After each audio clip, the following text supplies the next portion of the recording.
صبرا أخي في غد ألقاك وغدا سورة الفاتحة د قرآن کریم په اعتبار د ترتیب باندې اول سورت دی.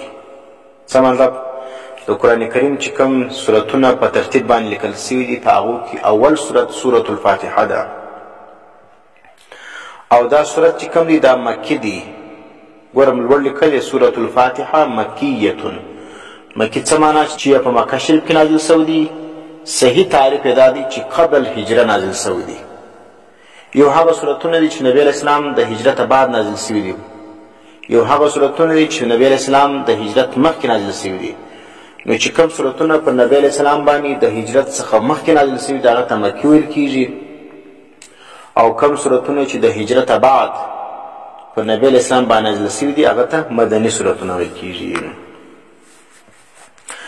د دې سورت نمونه ځکه دنیا کې داسې شی نشته چې هغه د نوم نه لري. نو د قرآن کریم سورتونه هم خپل نمونه لري. کم سورت زیات نمونه وي یا د کم شي زیات نمونه وي دا دلالت کوي د هغه شي پر شرافت باندې چې څومره ښه شی وي څومره ښه صفات پکې موجود وي هغو نه په هغه د هغه شي نمونه زیات وي. ځکه وایي کثرة الاسماء تدل علی شرافة المسمى. د کم شي چې زیات نمونه وي دا دلالت کوي چې دا شی مسما چې ده دا ډېره شریفه ده ډېره عزتمنه ده.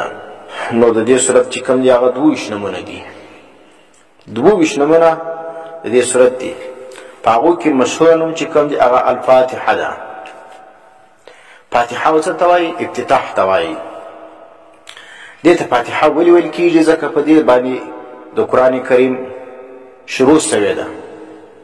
یو په دې وجه باندې. دویم په دې وجه باندې چې دا چې کوم ده په دې باندې د لمانځه شروع کېږي. ځکه موږ هر صورت دغه هر رکعت کې موږ چې وایو سورة الفاتحه وایو. او بل دا د سورة فاتحه په لمانځه کې چې واجب ده. سورة فاتحه به انسان خامخا وایي په هغه لمانځو کې لکه اوس د فرضو په اول 2 رکعتو کې دا چې واجب ده. دا رقم د سنتو په ټول رکعتو کې واجب ده وایي به. بل د دې نوم چې کوم دی ام القرآن دی. ام څه ته وایي؟ مور ته وایي. د قرآن مور او ام په لغت کې بیا څه ته وایي؟ اصل ته وایي. نو دلته د قرآن کریم اصل دی دا صورت څه دی؟ په دې کې د قرآن کریم مقاصد دی او اصول ذکر سوي دي. ټول اصول چې کوم دي ټول قرآن خلاصه په سورة الفاتحه کې ذکر ده. هغه سره کوم درته ګوره د توحید د الله د وحدانیت 5 قسمونه ذکر سوي دي. یو چې کوم دی توحید الذات دی چې الله په ذات کې یو یکتا دی یو دی. وینې د الله سره په ذات کې شریک نشته. دویم چې کوم توحید د ربوبیت دی. ربوبیت څه معنا؟ تربیت کوونکی. د هر شي الله تربیت کوي. تربیت څه معنا؟ چې یو شی رسي خپلې آخري نتیجې لره په سوکه سوکه طریقه سره تدریجا چې یو شی خپلې انتها ته رسي دا ته رب ویل کېږي. اوس د الله په قدرت کې دا شته چې انسان پیدا سي په بله ورځ باندې د چې شوي کې غټې کې یو ورځ پیدا سلو په دا بله ورځ باندې دستي چې شي غټ سړی جوړ سي. دا د الله په وس پره ده. الله یې کولی سي لیکن الله چې کوم دی هغه رب دی. الله ته رب ویل کېږي په دغه وجه باندې چې الله هر شی تدریجا غټوي. وینې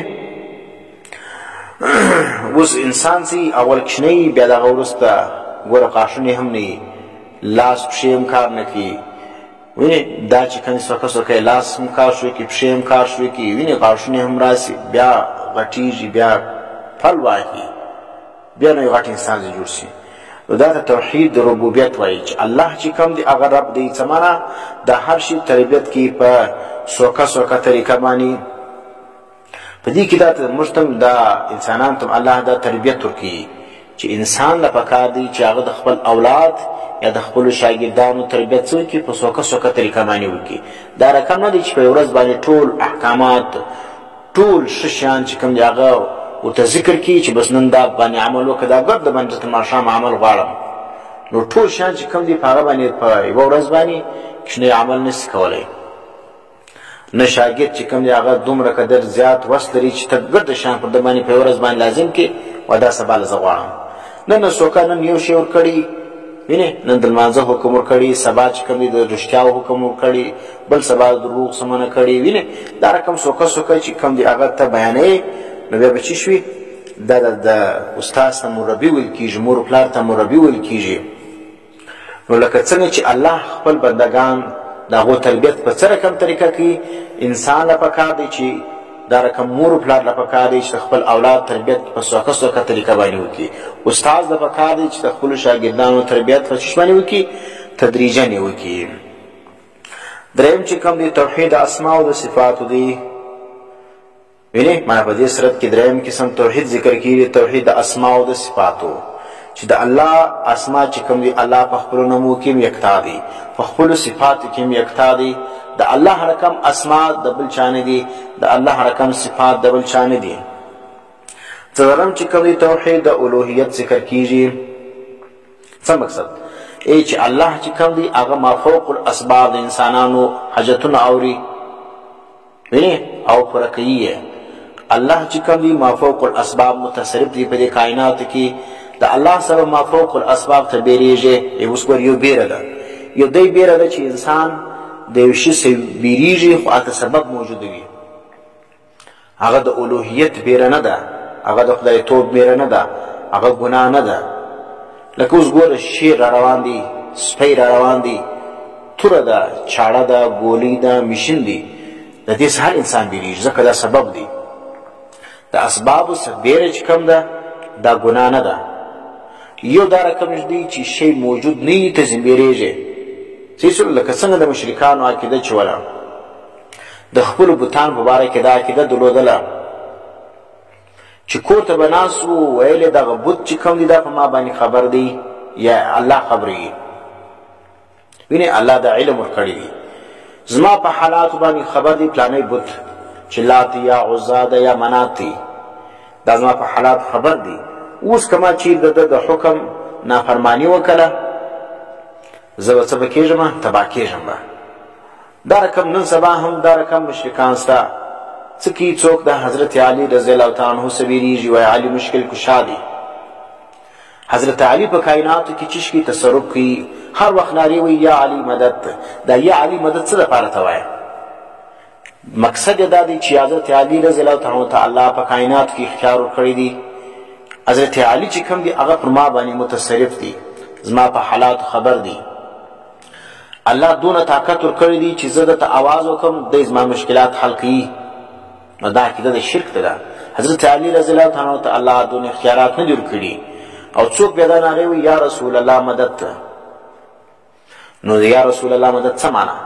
نبی علیہ السلام چې کوم دی هغه ته مشکل کشا بولې، حاجت روا بولې. دا د عقیده ده چې هغه زما آواز اوري. نو که دا عقیده دا عقیده د شرک ده، د ایمان څخه خلاصېږي په دا عقیده باندې.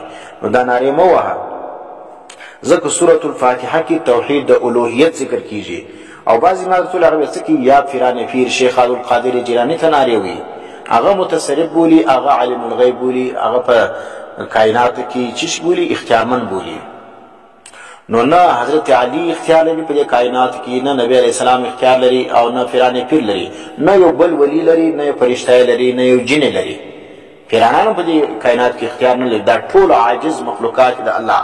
نو توحید د الوهیت په دې صورت کې ذکر کیږي چې الله چې کوم دی هغه چیز دی، هغه متصرف دی، مشکل کشا دی، حاجت روا دی. د الله ما سوا بل څوک مشکل کشا حاجت روا نسته.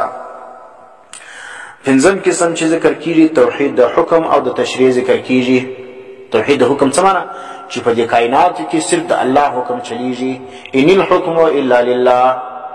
وینې په دې کائناتو کې صرف حکم د الله چلیږي او تشریع شریعت هم د الله چلیږي. چې الله وکم شي ته جایز وای هغه به جایز وي، چې الله کم شي ته ناجایز وای هغه به ناجایز وي. نو دا شان چې کوم دی هغه لره انسانانو دون اختیار نشته چې یو شی حلال کی یو شی حرام کی. نن سبا خلک وایي چې دی پارلیمنت دا اختیار ورسره چې هغه شي کی قانون سازی وکړي. پارلیمنت کچیر دا رقم وي چې هغه اختیار دومره قدر لري چې هغه حلال او د حرام اختیار لري. دا پارلیمنت بعد اسلام نه دا د کفر دی. او که پارلیمنت چې کوم دی هغه چی شوي مقید وي، هغه ته چې کوم دی هغه دومره اختیار نه وي. د قرآن او سنت په دایره کې دننه به دی قانون سازي کوي، بیا پروا نه لري. دا پنځه قسم د توحید ذکر شو. ګوره د کوچنۍ سورت کې په دې کې د پنځه اقسام د توحید ذکر کیږي. دویم چې کوم دی هغه په دې کې پنځه اقسام د معرفت ذکر کیږي. یو چې کوم دی معرفت د ذات د الله دی. دویم چې کوم دی معرفت د صفاتو د الله ذکر کیږي چې د الله ذات او پیژنه د الله صفات په داسې صورت پتا پیژني.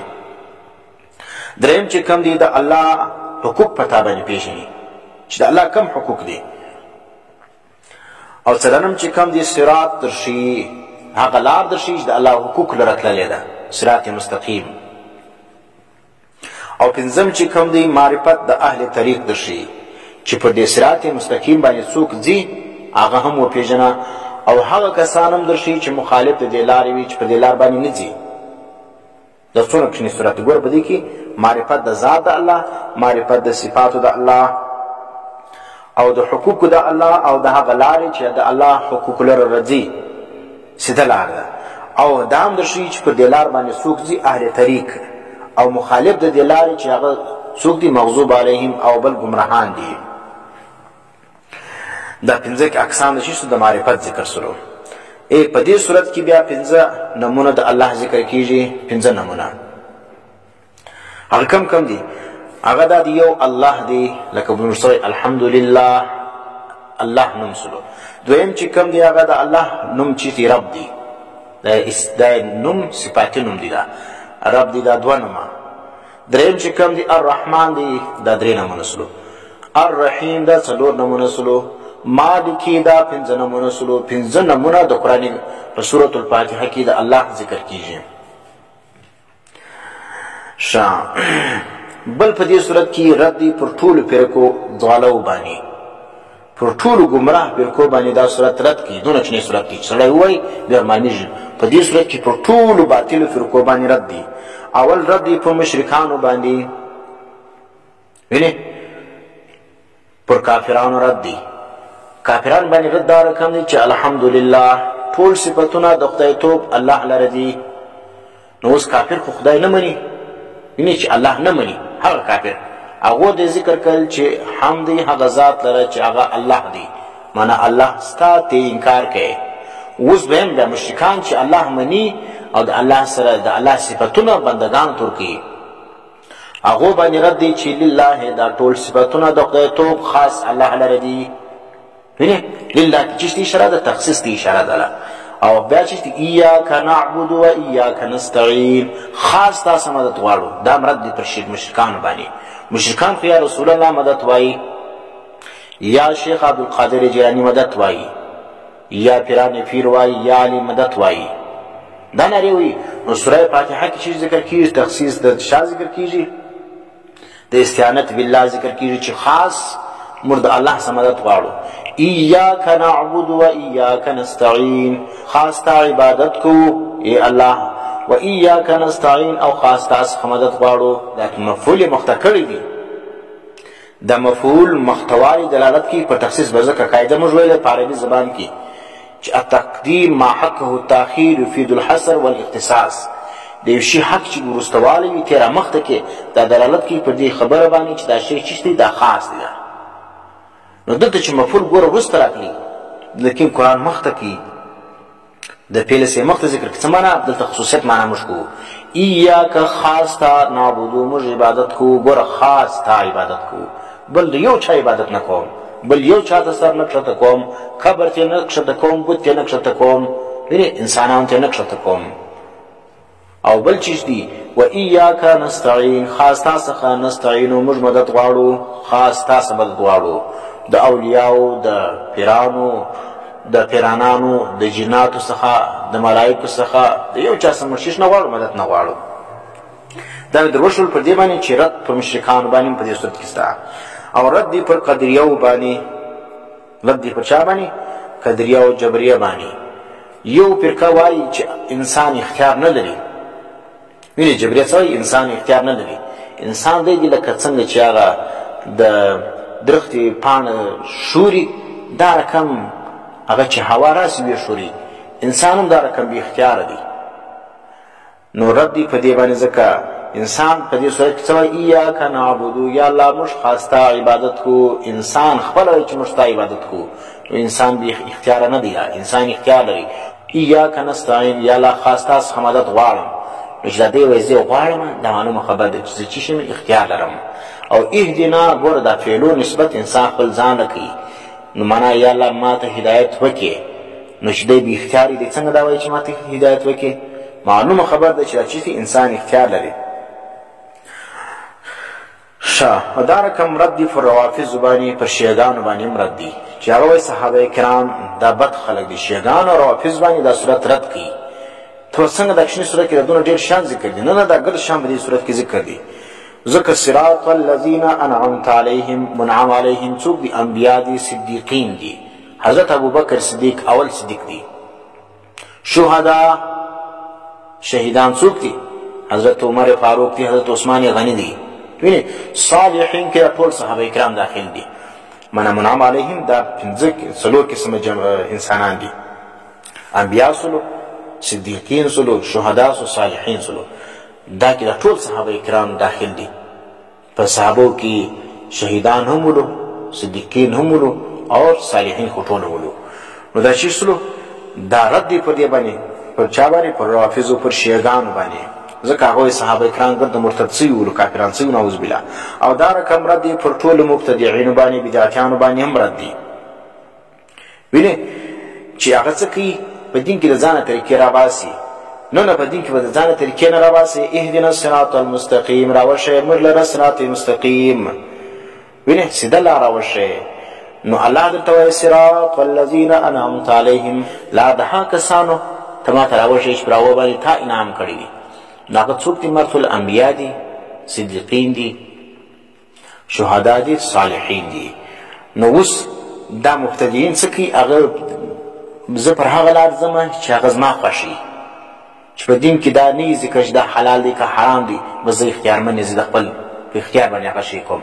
نه چې په دین کې دا شی نه دی ذکر چې دا حلال دی که حرام دی، بیا به ګورې د نبي علیه السلام د صحابو طریقو لره چې هغو په دې حالات کې څه کړي دي. وینې نو ته به د صراط مستقیم پر هغه طریقه باندې ځې چې کوم لار باندې صحابه او تابعین او تبع تابعین تللي ولو. نو که چیرې د دې خلکو د لارې څخه واوښتلې ګمراه به یې لکه نصارا، او که چیرې په عقیده کې بګاړ رالی، عقیده دې خرابوله، وینې د الله سره د شرک کوي، نو بیا به داسې لکه څوک لکه یهودیان چې مغضوب علیهم. اوس دوه شی لا وایو. یو صورت د دې صورت دعوه وایو موږ. دعوه د دې صورت څه ده؟ اثبات د صفات د الوهیت دی الله لره، چې ټول صفات د الوهیت خاص الله لره ثابت دي. دا صورت څه کوي؟ دا دعوه کوي، پر دې باندې دلایل وایي چې ټول صفات د الوهیت د خدایتوب چا لره ثابت دي؟ الله لره ثابت دي. د الله ما سوا بل چا لره صفات د الوهیت نشته. هغه په چیز باندې ذکر کیږي؟ په الحمدلله باندې. نو زمانه الحمدلله توري چې کوم دعوه د صورت ده، مانا ټول تعریفونه ټول صفتونه د خدایتوب لله خاص الله لره دي. دا دعوه شوله. اوس په دې باندې بیا دلایل دي. رب العالمین الرحمن الرحیم مالک یوم الدین. دا وروسته موږ وایو. خلاصه د دې صورت چې شته، خلاصه دا د په دې صورت کې اول دعوه ذکر کیږي، هغه چې الحمدلله. دا د صورت دعوه شوله. بیا درې دلیلونه پر دې دعوه ذکر کیږي. اول دلیل دا دی چې الله لره ټول صفتونه د خدایتوب دي. ولې؟